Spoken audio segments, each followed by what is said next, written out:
India handled US trade pressure with restraint and strategic clarity, according to Richard Rousseau, senior advisor at the Center of Strategic and International Studies.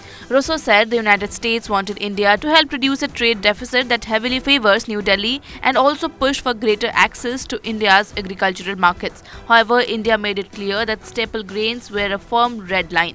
He noted that during Donald Trump's previous term, trade tensions escalated into a medium-intensity trade war with tariffs imposed on steel and aluminium, and India losing trade preferences followed by retaliation from New Delhi. This time, however, India chose a different path.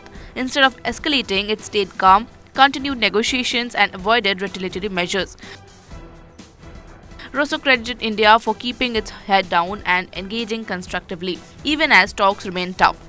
According to him, both sides now appear to have agreed on greater market access for US goods in India, including the easing of non-tariff barriers and rollback of tariffs. He said the deal reflects India's importance as a key US export market and a compromise both leaders felt was worth finalizing. Well, first, I lost an internal bet in my team of 5 cents because I thought we'd actually get the deal done ahead of when the leaders announced. They thought they'd get it done by last fall, and I felt you had all the markings, all the trappings on both sides to get the deal done, maybe even faster than that. But it took a little longer than expected, and of course there's a couple of times during that period that it sounded like they had an agreement inked and ready for the president's signature, but the president decided not to sign it. You know, I think at the end of the day, two major things that really helped to break the logjam. First and foremost, the United States wanted India's commitment to buy a certain percentage of American goods to make sure that that trade deficit starts to get repaired, because the United States has about a 2-to-1 trade deficit with India.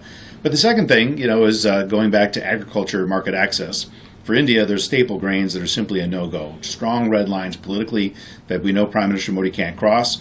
You know, for the United States, it's a bit of game of chicken, thinking that, is this a negotiating ploy? Is that a real red line? So I have a hunch that when we see the final details of the agreement, we're going to see that a lot of staple grains that are grown by Indians across the country were probably left out of the market. You might have some agriculture market access and more novel fruits and vegetables and nuts and things like that.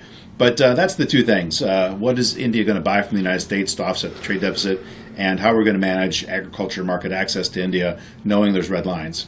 Well, I think there's a lot of actors. I mean, at the end of the day, the fact that India approached the United States pressure with a really calm head.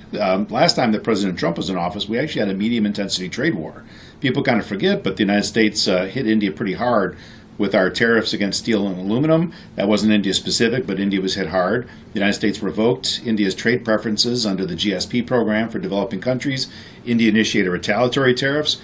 You know, there India was actually fighting back aggressively. And you know, even though the leaders had a warm relationship, on trade at least, you still had a lot of fighting happening on both sides. This time, India didn't fight back. They put their head down, tried to find a pathway forward, put things on the table, kept being comfortable reopening negotiations and trying to comply.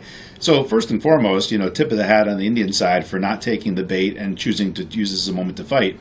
But of course, we did have one substantial change in recent months, which is the President nominating one of his own personal advisors, Sergio Gore, as ambassador. So once the final report is written about what happened, I wouldn't be surprised if having somebody that close to the president to really get a better understanding about what is a red line and what's not probably was helpful too in unlocking it this last phase.